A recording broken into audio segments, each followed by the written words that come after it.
নমস্কার, আমি চৈতালি আর আপনারা শুনছেন আলোর গল্পের আসর। আজকে আমি পাঠ করব বহুরূপী আশাপূর্ণা দেবী। 8 ভাই বোনের মধ্যে নিখিল সকলের ছোট, মায়ের কোলের ছেলে।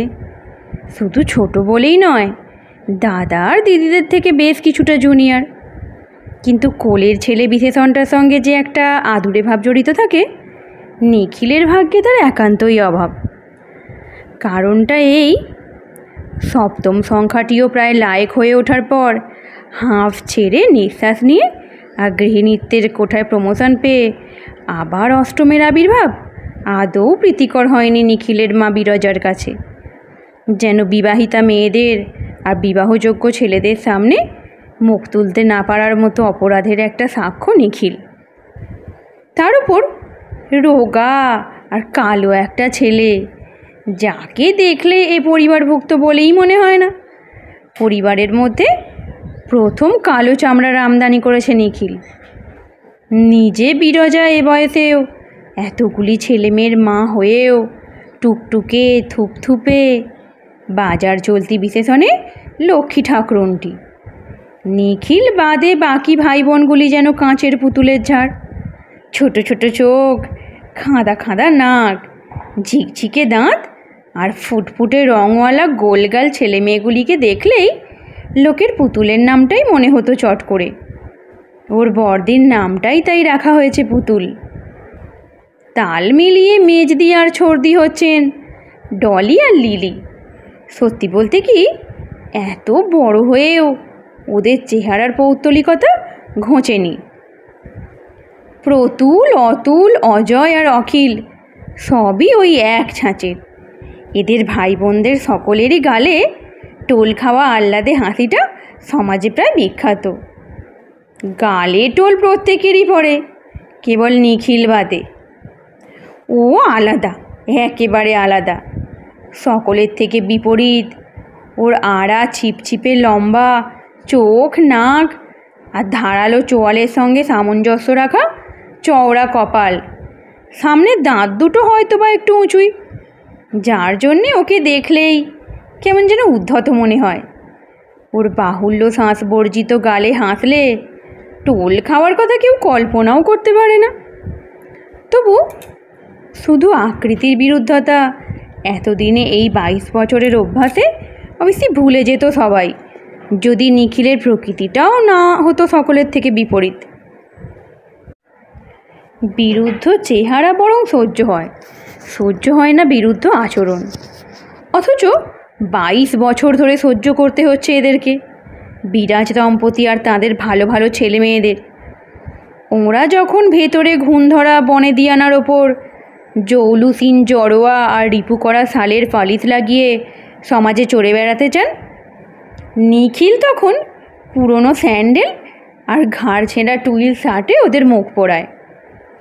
ওরা যখন হঠাৎ অতিথি অভ্যাগত এসে পড়লে ভালো ভালো নতুন গালচেগুলো তাড়াতাড়িতে খুঁজে না পেয়ে হাতের কাছে পড়ে থাকা ক্ষয়ে শেষ হয়ে যাওয়া দড়ি বার করা গালচেখানায় পেতে দেন তাড়াতাড়ি, নিখিল তখন জাঁকিয়ে বসেই মহোৎসবে বাজার দরের গল্প ফেঁদে আক্ষেপ করে তাদের কাছে। সামান্য একজোড়া মাদুরের জন্যে কত অসুবিধে ভোগ হচ্ছে, 6 মাস ধরে কিনে উঠতে পারা যাচ্ছে না জিনিসটা, মূল্যের দাহিকা শক্তির দাপটে। দাদারা যে ওর উঁচু দাঁতের ঔদ্ধত্যের ওপর ঘুষি বসিয়ে দেবার প্রবল স্পৃহাকে সামলে রাখতে পেরেছে, সে তারা নিতান্তই টোল খাওয়া গালওয়ালা বলে। প্রতি পদে এই রকম করবে নিখিল। ওর চৈতন্যদয় করতে আজ পর্যন্ত যত ধিক্কার, লাঞ্ছনার সদুপদেশ বর্ষিত হয়েছে, একত্রে জড়ো করলে কত যে ওজন হতো কে জানে। বোধ করি এগুলো উপযুক্ত পাত্রে বর্ষিত হলে 2-1 ডজন বাল্মীকি, বিল্বমঙ্গল আর জগাই মাধাই তৈরি হতে পারত। কিন্তু নিখিলের আর চৈতন্য হলো না। নিশ্চিন্ত চিত্তে ঘুরে বেড়ায়, যা খুশি তাই করে, যাত্রার সঙ্গে মেশে এবং অম্লান বদনে দুবেলা খাবার আসনে এসে বসে। অবশ্য ঠিক সময় মতো এবং সকলের সঙ্গে বসবার অবসর তার হয় না। বাড়ির কোনো কাজে তাকে পাবার উপায় নেই। একটা উপকারে শুধু লাগে, সেটা হচ্ছে বাড়ির প্রত্যেকটি সদস্যের রসনা পরিতৃপ্তি সহায়তা করে, মায়ের ঝি চাকরটা পর্যন্ত। ভাববেন না এর জন্য দেশি বিলাতি কোনো মুখরোচক খাদ্যবস্তুর আমদানি করতে হয় নিখিলকে। কষ্ট করে কিছুই করতে হয় না তাকে। প্রত্যেকের রসনাকে যথেচ্ছ সমালোচনা করবার মধুর তৃপ্তির যোগান দিচ্ছে সে নিজেই বা নিজের যথেচ্ছ ব্যবহারে। যাই হোক, এতদিন পর্যন্ত চলছিল তবু, কিন্তু এবারে যেন নিখিল পরিবারের সকলের মাথায় বাজ ফেলেছে। সেবারে যখন সামান্য কয়েকটা টাকার জন্যে হালতি বালতি ঘরের ছেলেদের মতো দুটো টিউশনি ধরেছিল নিখিল, তখনও সবাই প্রায় বজ্রাহত গোছি হয়েছিল বটে। কিন্তু এখনকার ব্যাপারের সঙ্গে তুলনাই হয় না তার। এর পক্ষে সে কিছুই নয়। ইদানিং যে তার উপর একটা দুচ্ছাই করুক যা খুশি গোছ ভাবটা এসে গিয়েছিল, সেটা নিঃশেষ হয়ে গেল। কিছুতেই না, কখনোই না। গোছের মনোভাব নিয়ে সবাই এবার একসাথে যুদ্ধে নামছে। নিখিলের মেজ ভগ্নিপতি কোথা থেকে যেন সন্ধান সুলুক জেনে নিয়ে দুঃসংবাদটা চাউর করলেন শ্বশুর বাড়ি এসে। কি একটা সিনেমা কোম্পানিতে নাকি কাজ নিয়েছে নিখিল, অভিনয় করবে। অর্থাৎ এ বংশের মুখ শুধু পুড়িয়েই ক্ষান্ত হয়নি, পোড়ার মুখের উপর আবার চুনকালি লেবেছে। এর পরেও কি আর রিপু করা শালের বালিশে আভিজাত্য অটুট রাখা যাবে? ছেলের সিনেমায় নামা এ আবার কল্পনা করা যায় নাকি?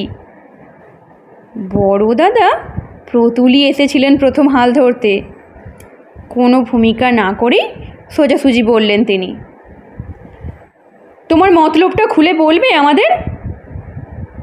বড়বাবুর সামনে খুদে কেরানির মতো চেয়ার ছেড়ে তটস্থ হয়ে উঠে দাঁড়ালো নিখিল। হাত দুটোই যা জোর করতে বাকি। বড় দাদাকে দেখলে এই গরুর পক্ষীর ভঙ্গিটি করবেই ও। তাঁরা এটাকে সম্মান না ভেবে অসম্মান ভাবলেও। কি বলছেন বড়দা? বলছি না কিছুই, শুধু তোমার মতলবটা জানতে চাইছি। আমার মতলব? কই বিশেষ কিছু তো দেখতে পাচ্ছি না বড়দা। তুমি নাকি সিনেমায় নামা মনস্থ করেছ? মনস্থ? না তো, এখন আর মনস্থ করছি কই। প্রতুল থতমত খেয়ে বলে, তবে যে রাসবেহারি বললে তুমি নাকি কোন সিনেমা কোম্পানিতে? ও সেই কথা বলছেন? সে তো কন্ট্রাক্ট হয়ে গেছে অনেক দিন। নতুন করে আর কিছু মনস্থ করছি না, তাই বলছি। না, রাসবিহারীবাবু ভুল বলেননি কিছু।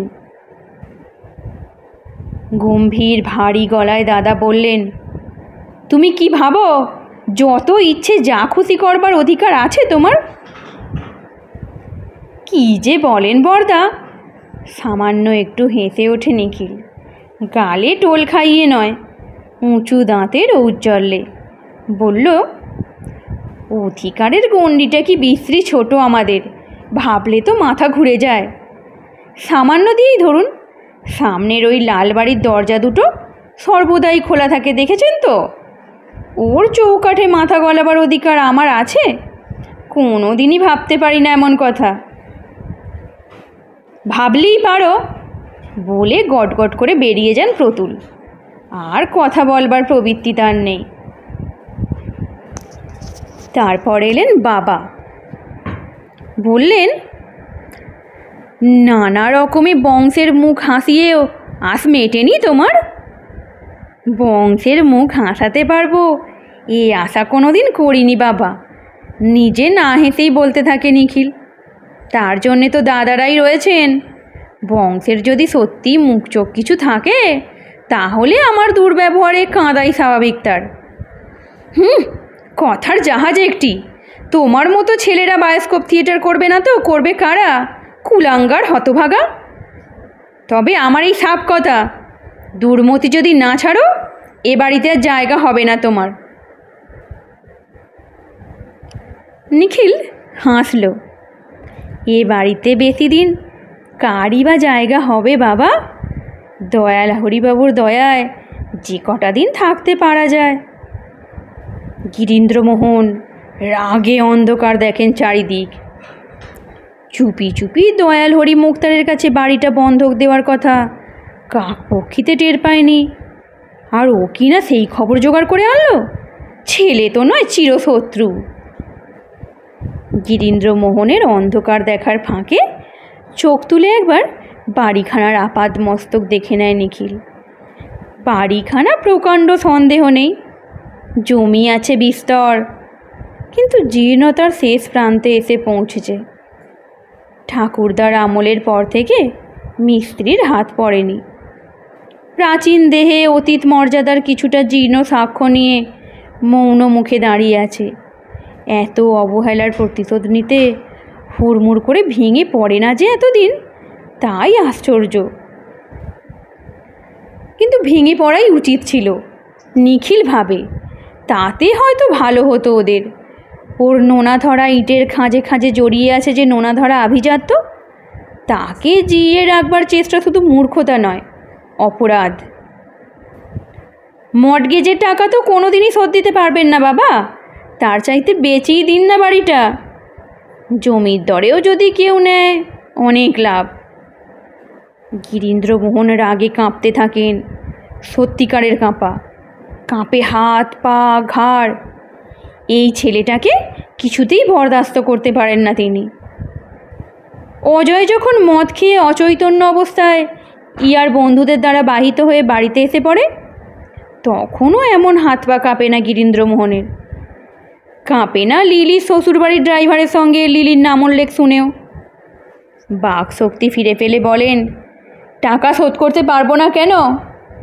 বুড়ো বাপের মুখের ওপর এই ধিক্কার দেওয়াই তো উপযুক্ত ছেলের কর্তব্য। লজ্জা করে না? এক পয়সা ঘরে আনার মুরদ নেই। আনবার চেষ্টাই তো করছি, অথচ তাতেই আপনাদের রাগ। চেষ্টা চেষ্টা, থিয়েটার করে ভাঁড়ামি করে মুখে রং মেখে পয়সা আনা ভদ্রলোকের ছেলের উপযুক্ত পেশা বটে। তুমি কি ভেবে রেখেছ তোমার ওই পয়সা পা দিয়ে ছোঁবো আমরা? কিন্তু মেজদার টাকা তো মাথায় করে নেন আপনারা। কেন কেন? অতুলের কি দোষ হয়েছে শুনি? ওসব কে না করে? করে, তবু রেস খেলাকে নিন্দেই করে লোকে। করুক করুক, পরিবারের মুখ পোড়ানো নয় সেটা, বংশের গায়ে ধুলো দেওয়া নয়। হতভাগা কুলাঙ্গার, জেনে রেখো, তোমার মত পরিবর্তন না করলে এ বাড়ির সঙ্গে সম্বন্ধ শেষ তোমার। জেনে রাখলাম বলে হঠাৎ বাপের পায়ে হাত ঠেকিয়ে নমস্কারের মতো কি একটা করে নিখিল। গিরীন্দ্রমোহন একটু কেমন অপ্রতিভ হয়ে যান সত্যি, কিন্তু না, নিজেকে চেক করতে পারেন না তিনি। এই ছেলেটার ওপর একটা জাত ক্রোধ আছে তার। ওর ওই বিনীত ভঙ্গির নিচে লুকোনো যে ঔদ্ধত্য, সেটা অসহ্য। এলো আরও তিন দাদা। নিখিলের কাজটা যে তাদের গালে চড় মারার মতো হচ্ছে, এই কথাটা বোঝাতে নিখিলকে শুধু চড় মারতেই বাকি রাখলো তারা। নিখিল কেবল হাসে, লাঞ্ছনা গঞ্জনায় হাসে।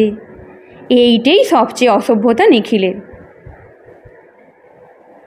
নিজের শ্বশুরবাড়ির মোটরে চড়ে দিদিরা এলো। পুতুলি যা ওকে একটু স্নেহের চোখে দেখে, বরাবর দেখে। শৈশবকালে মায়ের অবহেলার পরিপূরক হিসাবে ওই যা একটু দেখাশোনা করতো নিখিলকে। ডলি তো ছুঁতোও না কালো বলে। পুতুল একলা ওকে কাছে বসিয়ে গায়ে মাথায় হাত বুলিয়ে অনেক বোঝালো। বলল, তুই ছেলে মানুষ, এখনই টাকার ভাবনা ভাবার দরকার কি তোর? নিখিল হেসে ফেলে উঠে দাঁড়ালো। গায়ের শার্টটা হঠাৎ খুলে ফেলে পিছন ফিরে দাঁড়ালো বড়দির দিকে। ইস, ছি ছি, এই রকম ছেঁড়া গেঞ্জি পরে তুই! পুতুল যেন শিউরে আফসে উঠল। আচ্ছা, তা আমাদেরও তো চুপি চুপি বলতে পারিস ভাই, আমরা তোর বড় বোন। ভগবানের দয়ায় কিছুর অভাব নেই। তোকে 10-20 টাকা দিতে পারি না? তিনজনে মিলে কিছু কিছু দিলেই তো অনায়াসে চলে যায় আমার, কেমন? সত্যি কেন কেন যে এই সহজ উপায়টা মাথায় আসেনি তাই ভাবছি গো পুতুল রানী। ছোট মেয়ের মতো আদর করে বড়দির মাথায় চাপড় মারে নিখিল। বোকাশোকা এই দিদিটির সঙ্গে যা সাদাসিধে কথা বলে নিখিল, ছোবল মারবার ফিকিরে থাকে না। ঠাট্টা করছিস? চিরদিনের কথা কি আর বলছি? যতদিন না কিছু সুরাহা হয় তুই এই রকম হাঁড়ির হালে কাটাবি আর আমরা সোনা দানা পরব, কেমন লাগে আমাদের? চোখ ছলছল করে আসে পুতুলের। বড়দা মেজদার গায়ে তো দিব্যি সিল্কের পাঞ্জাবি, জরিপার ধুতি দেখতে পাই। পরতে জানাও একটা আর্ট বর্দি। বৌদিরা তো ঢাকাই শান্তিপুরি ছাড়া পরেন না দেখি, বোধ হয় বাপের বাড়ির। হ্যাঁ, 12 মাস বাপের বাড়ির কাপড়ে চলে। এই যে আমরা বছরে মোটে একখানা কাপড় পুজোয় পাই, তাও শ্বশুরবাড়ির লোকের সামনে খুলে পরতে লজ্জা করে এমন শাড়ি। এই তো ভুল করলে বর্দি, ওদের বাপের বাড়ির সঙ্গে তুলনা তোমাদের? কিসে আর কিসে? তুলনা করবো না? ওহ, কেন শুনি? এ বাড়ির যার নাম ডাক ছিল তার সিকিও আছে ওদের। এখনই না হয় অবস্থা পড়ে গেছে। অবিরত উল্টো পাল্টা কথা অম্লান বদনে বলে যেতে পারে পুতুল, নিজের কাছে অসঙ্গতিটা ধরা পড়ে না। পুতুল যেমনি বোকা তেমনি চালাক ডলি। ও এসে যা বলল সেসব একেবারে কাটা কাটা ছাঁকা ছাঁকা। নিখিলের এহেন কুৎসিত কাজে শ্বশুরবাড়িতে ওদের মুখ দেখানো ভার হবে, সেই কথাটাই বলল শুধু অসংখ্যবার। তোমাদের মুখ দেখানোর দায়িত্বটা যে আমার ওপর ছিল সেটা তো আগে জানতাম না মেজদি। নিখিল হাসতে থাকে। তাহলে কন্ট্রাক্ট করবার আগে একবার নয় পরামর্শ করতে যেতাম সেজদার এক সেট পোশাক ধার করে। কেন, তোর কি ভদ্র রকম একটা জামা জুতোও নেই? ঝংকার দিয়ে ওঠে ডলি। সবই বাড়াবাড়ি। এদিকে তো দাদা মেজদার মেয়েদের স্নো পাউডারের খরচা দেখি মাসে 30 টাকা। আহা বেচারারা, নিখিল উদাস সুরে বলে। কত উঞ্জবৃত্তি করেই যে ওই টাকাটা সংগ্রহ করতে হয় মেয়েগুলোকে, আরও ওদের জন্যেই। থেমে যায়।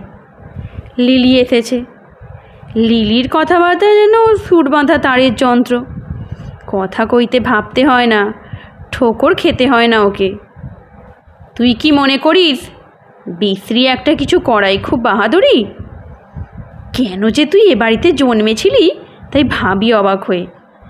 একবার ভাবিস না তোর এই নিজ কাজ বাবা কীরকম আঘাত পাবেন? বাবার যেরকম হাই ব্লাড প্রেশার জানিস, আকস্মিক একটা আঘাতে হঠাৎ হার্ট ফেল করাও বিচিত্র নয়। নিখিল এবার গম্ভীর হয়ে বলে, বনেদি হাড়ের মধ্যে সুরক্ষিত হার্টও তো পলকা হয় না ছোড়দি। ছেলে মেয়েদের নীচতা দেখে ফেল করবার মতো পলকা হার্ট হলে অনেক আগেই ফেল করতো। মাকে ঘরে ঢুকতে দেখেই 2 হাত জোর করে উঠে দাঁড়ালো নিখিল। বলল, দোহাই মা, তুমি আর মিথ্যে খাটতে এসো না। এমনিতেই তো বামুন ঠাকুরকে ছাড়িয়ে দিয়ে যথেষ্ট খাটুনি বেড়েছে তোমার। ছাড়িয়ে দিয়ে কি আবার? বিরজা রেগে ওঠেন। দেশে গিয়ে যে আর আসছে না সে শয়তানটা। ও হ্যাঁ হ্যাঁ, তাই তো বটে। আমার আবার সবসময় মুখস্থ থাকে না কথাগুলো। যাকগে, বলছি তুমি আমাকে মানুষ করবার চেষ্টা করো না মা। দেখলে তো কিছুতেই কি পারলো, হেরেই মরলে। না বাবা, তোমাকে মানুষ করার সাহস আর আমার নেই। শুধু বলছি, কি বলেছিস লিলিকে? সে একেবারে জলস্পর্শ না করে চলে গেল।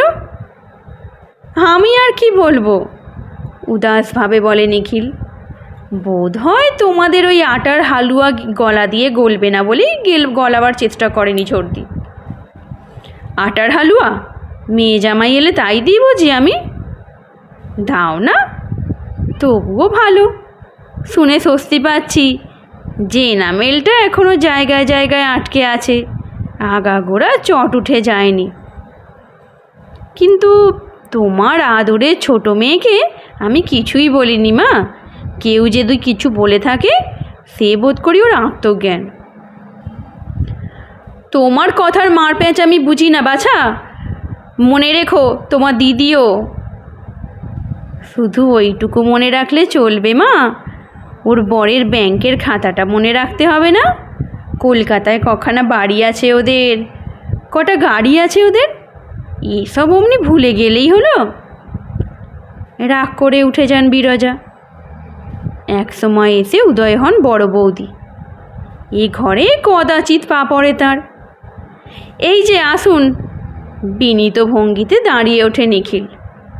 ঢং করো না ছোটো ঠাকুরপো, আমি তোমার চাইতে 10 বছরের বড়, তা জানো? জানতাম না, তবে জানলাম 10 নয় 20। তার মানে? 10টা বছর কি আর হাতে না রেখেছেন? থাক, ঢের হয়েছে, বাজে কথা থাক। বলতে এসেছি।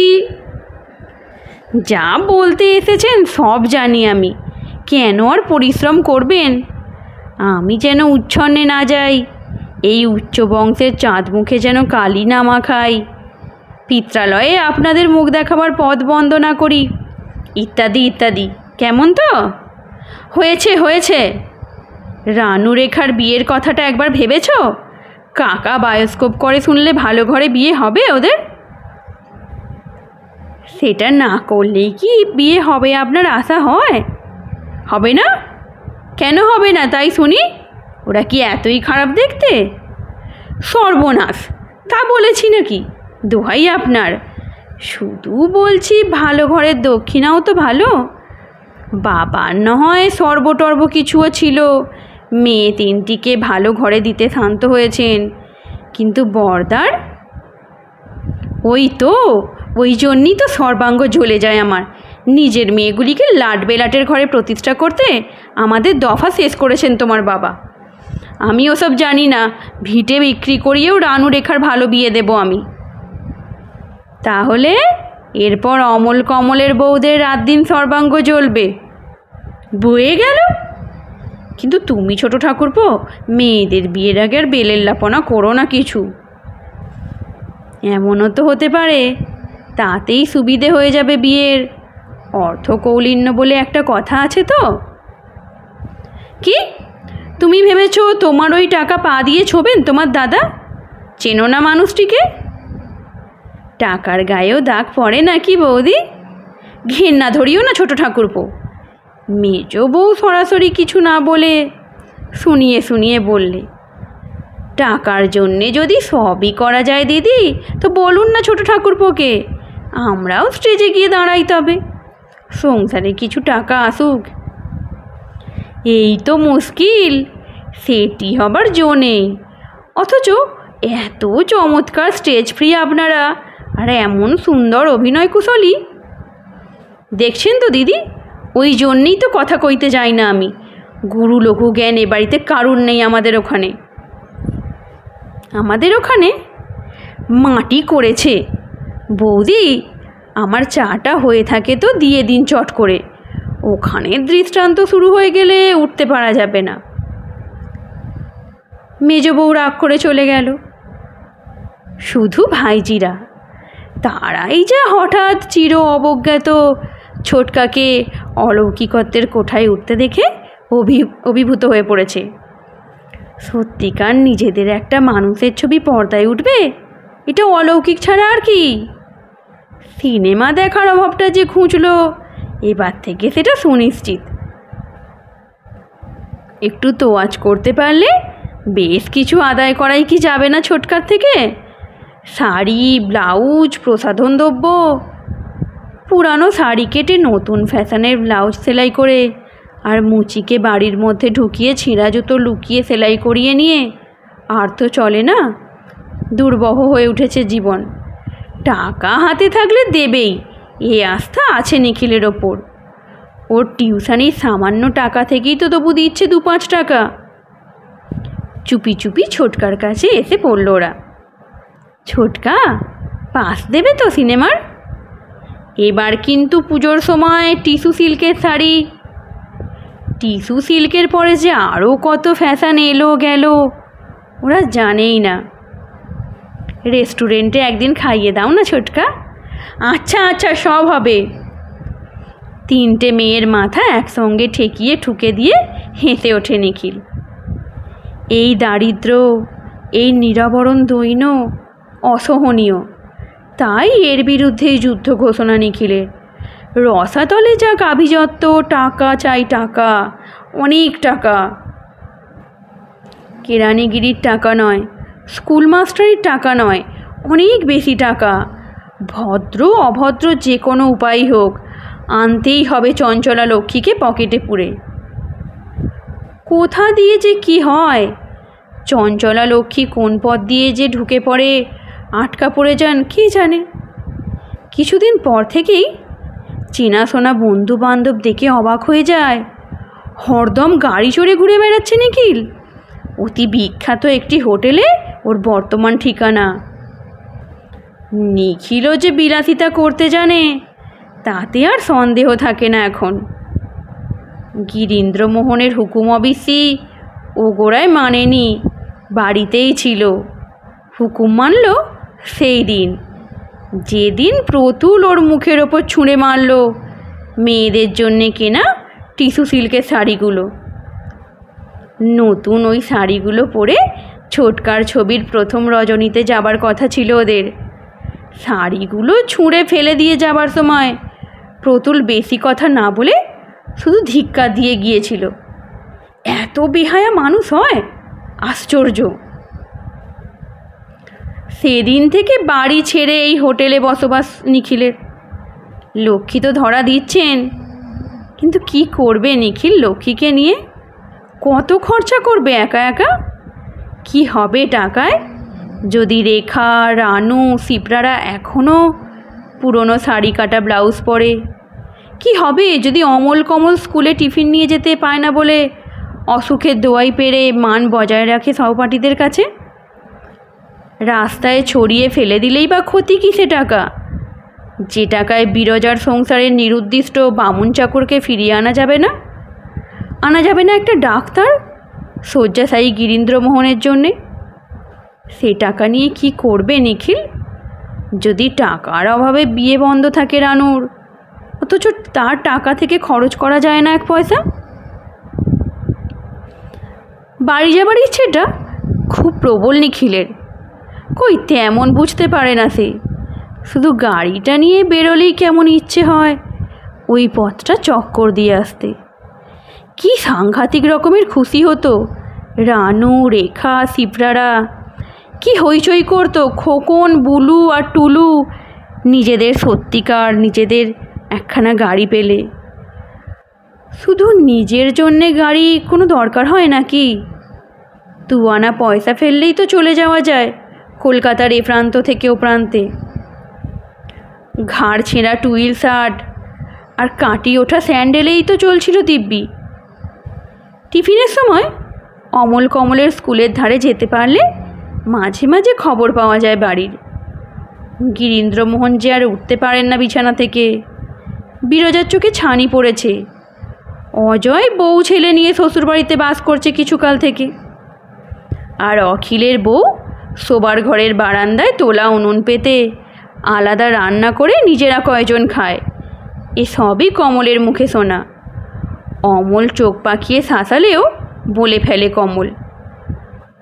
মাঝে মাঝে সময় পেলেই ওই স্কুলের কাজটায় যাওয়ার ইচ্ছেটা কেমন দুর্দমনীয় হয়ে ওঠে, দেশি বিদেশি খাদ্যবস্তুর বেশ একটু সংগ্রহ নিয়ে। অমল কমল আগে নিতে চাইতো না, এখন নেয়। আজ লোলুপ দৃষ্টিতে খাবারগুলোর দিকে তাকিয়ে একটা চিঠি দিলে কমল। মা দিয়েছেন। মা? তোর মা? হ্যাঁ। খুলে পড়লে ছোট্ট চিঠি। সময় লাগবার কিছু নেই। নিখিলকে একবার যেতে লিখেছেন বৌদি, বিশেষ নাকি প্রয়োজন। শেষের দিকে মাথার দিব্যও দিয়েছেন। অনেক ভেবে ভেবে গিয়ে হাজির হলো পরদিনই। দোরের কাছ থেকে বড় বউ ছুটে এসে ওর হাত ধরল। কি ভাই, বড় মানুষ হলে কি এমনি করেই মায়া কাটাতে হয়? কেউ মরে গেলেও কি একদিন খোঁজ নিতে ইচ্ছা হয় না? অবাক ছাড়া আর কি হবে নিখিল। কিন্তু কি যেন বললেন। বলবো আর কি, কত কথাই তো বলার আছে। লোক মুখে শুনি দিনরাত গাড়ি চড়ে বেড়াও, দামি স্যুট ছাড়া পরো না, 500-700 টাকা হোটেলে খরচা করো, ওই কানেই শুনি। এবারে একটু হাসলো নিখিল। হয়তো কঠিনই একটু, শুনতে হলে তো কান দিয়েই শুনতে হয় বৌদি। তাই বলে একেবারে পর করে দেওয়া? যাকগে ভাই, আসল কথাই বলি, রানুর একটা ভালো বিয়ের সম্বন্ধ হয়েছে। হয়েছে ভালোই, আমার নামটাম শুনে ফেলেনি তো তারা? তাহলেই হয়তো ভেস্তে যাবে। বকো না, বরং সে ছেলে নাকি তোমার ভীষণ ভক্ত। কিন্তু আসল কথা হচ্ছে পাত্রপক্ষের বড্ড খাঁই, 6-7 হাজারের কমে কিছুতেই হবে না। নিখিল একটা বোকার মতো প্রশ্ন করে বসলো। তাহলে আর কি করে হবে? সেই তো কথা, ভরসা ছিল বাড়িটা, এখন শুনছি এ বাড়ি কোন কালে নাকি দেনার দায়ে ও কর্ম হয়ে আছে, ভাড়া দিয়ে থাকতে হয়। শুনে কি বিনা মেঘে বজ্রাঘাত হলো ভাবো? বজ্রাঘাত কি নিখিলেরও হলো নাকি? নইলে অমন স্তব্ধ হয়ে গেল কেন? কিছুই যে বলছে না। বড় বউ ওর একটা হাত ছেড়ে দুটো হাত ধরল, বলল, এখন তুমিই তাই ভরসা। আমি কি করতে পারি? আস্তে আস্তে হাত দুটো ছাড়িয়ে নিল নিখিল। ইচ্ছে করলে সবই পারো ভাই, 5-7 হাজার তো শুনেছি এখন কিছুই নয় তোমার কাছে। হঠাৎ হেসে উঠল নিখিল। কিন্তু আমি কেন দেব? তুমি কাকা, মেয়েটার যদি একটা হিললে হয় সেটুকু করবে না? তোমার দাদা অনেক আশা করে চিঠিটা লিখতে বললেন। কে জানে নিখিলই কি পাগল হলো, তাই স্বচ্ছন্দে বলল, পাগল হয়েছেন? 5-7 হাজার টাকা কি খোলাম কুচি? আছে বলেই দিতে হবে? সর্পাহত বড় বউ অনেক কষ্টে একটা ক্ষীণ প্রশ্ন করল। চলে যাচ্ছ? দেখা করবে না কারোর সঙ্গে? কি দরকার? ঝট করে নেমে গিয়ে গাড়িতে স্টার্ট দিল নিখিল। উপরের জানালার দিকে তাকালে না সাহস করে। নমস্কার, আজকের গল্প এখানেই সমাপ্ত।